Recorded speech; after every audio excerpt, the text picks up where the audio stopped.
I'm going to start with token policy 2, token valuation. Now, before I start, I just want to give everyone a good understanding that token design is not just token valuation.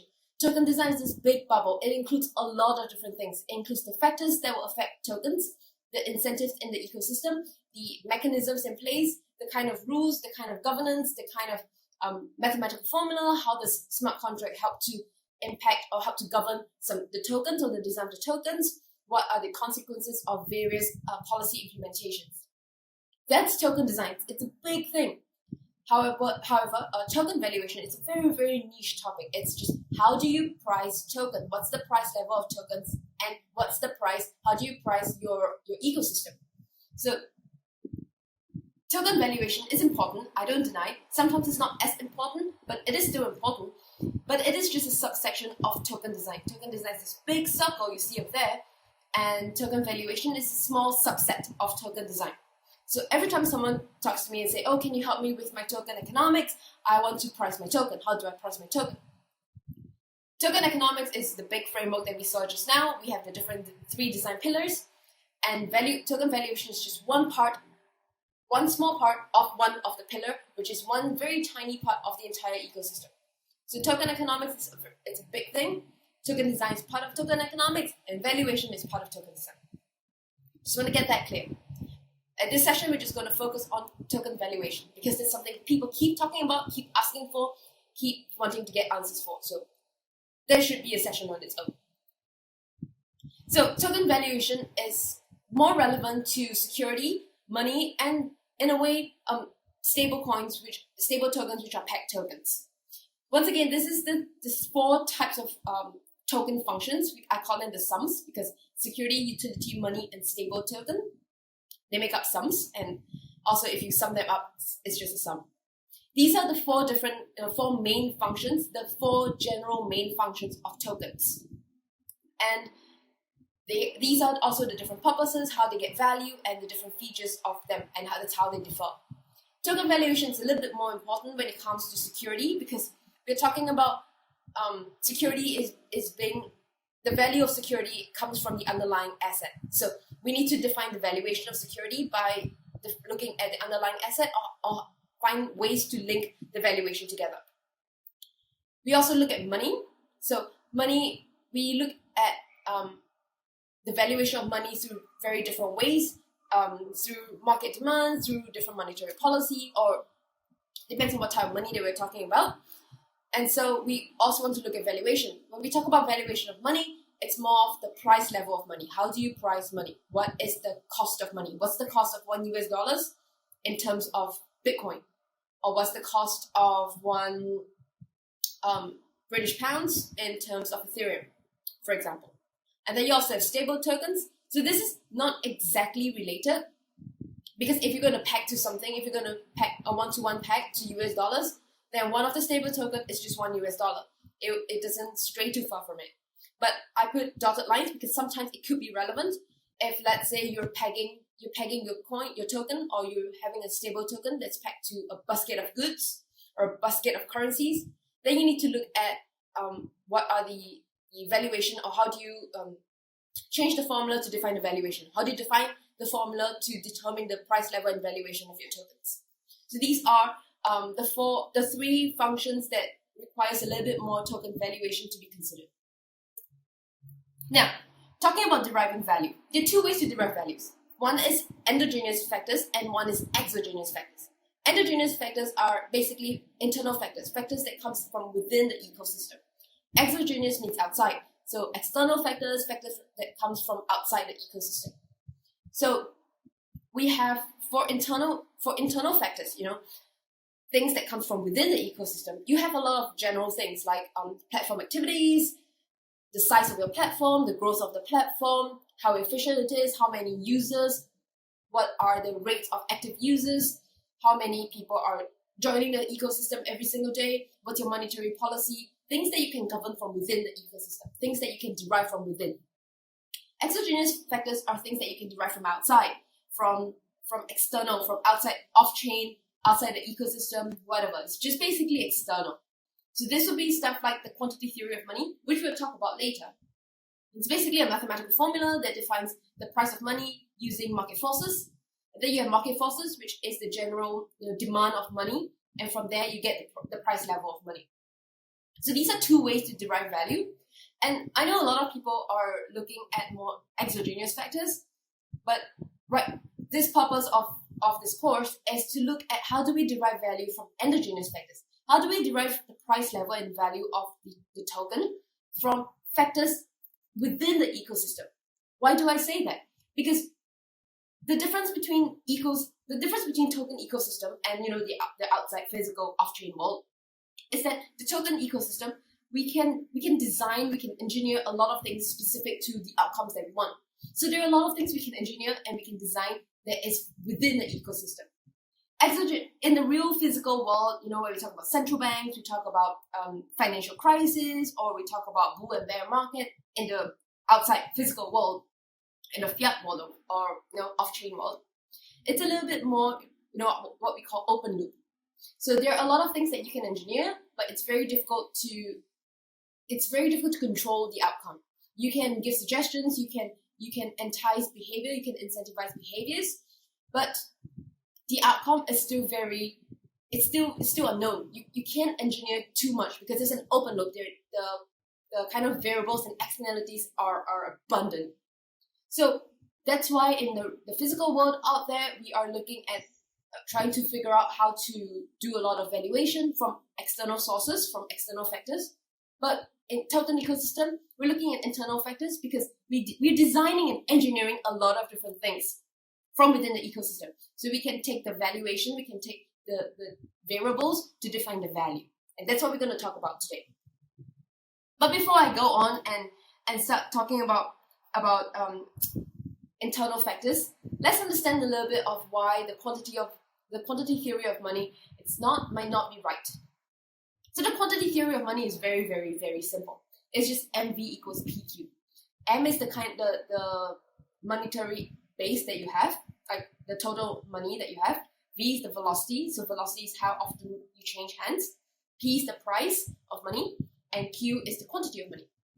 So to get price, you just get MV divided by Q, or to get any of the factors, just rearrange the equation.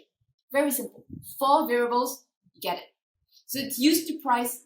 It is being used in the real world for analysis. Central banks use that, and we use it to get the price level of money in the real world. So this is good, If we're going to use that in the real world, why don't we bring that into the crypto world as well? Why don't we use it? Why don't we use things that have already been tried and tested and debated for so long?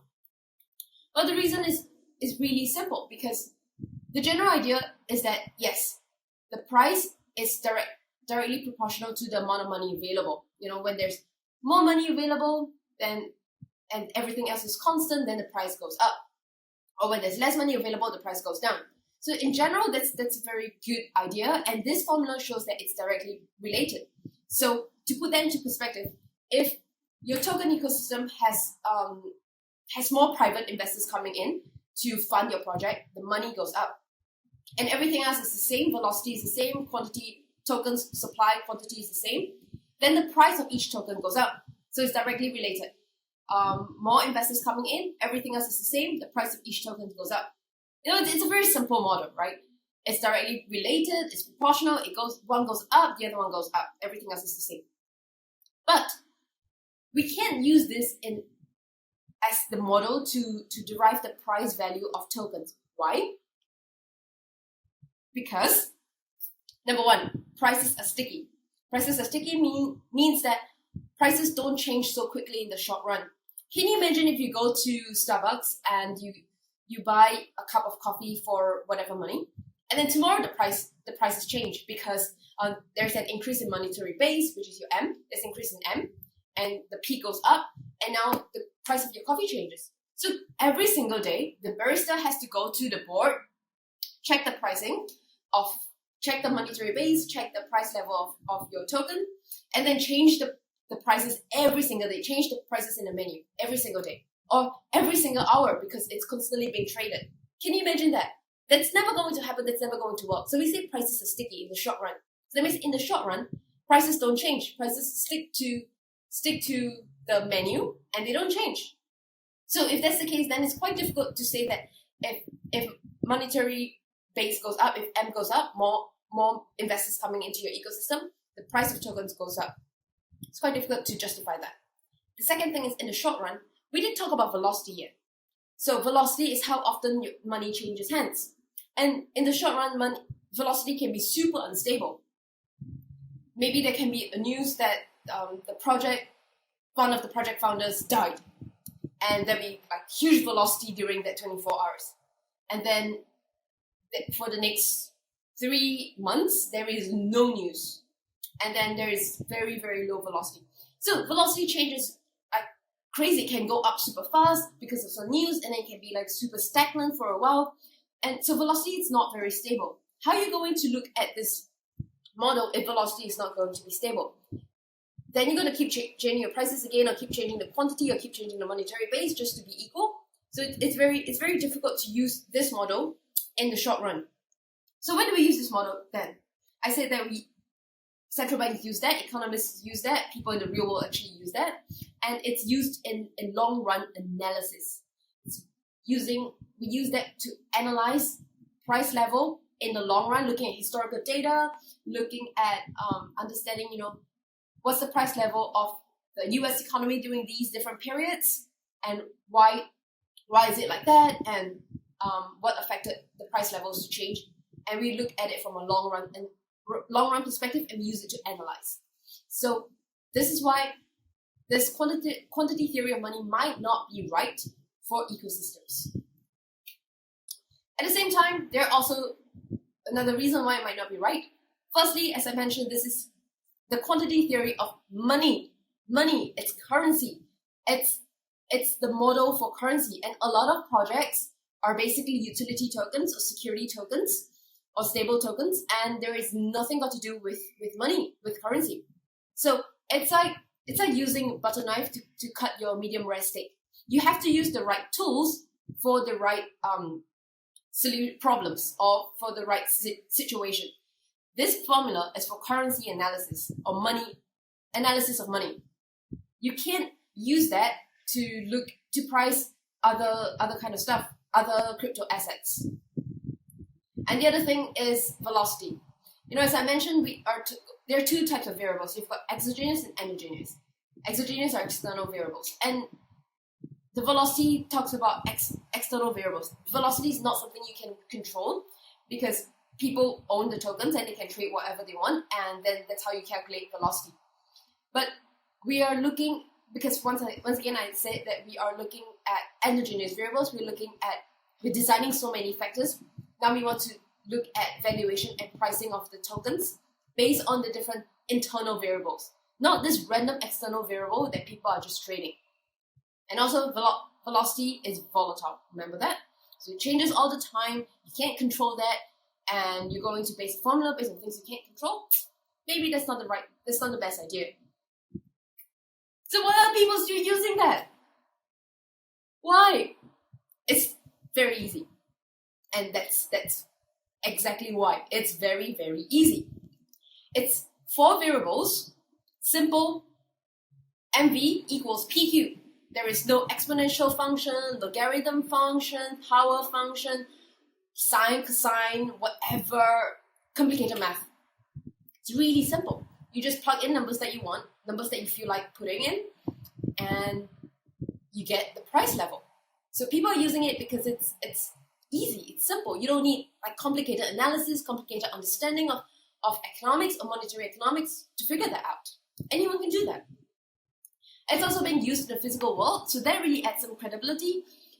There's also this, it's because it's being used in the physical world by central banks or by people who do a lot of economics analysis, so it makes sense to want to use that as well.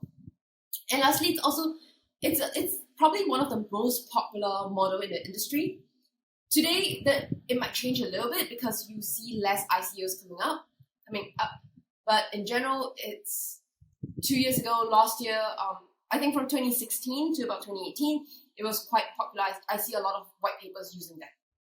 And this is also something called the Lindy effect, where more people use that, it feels more it feels more real, it feels more credible, which might be a weakness, because just because a lot of people use that doesn't mean it's much better.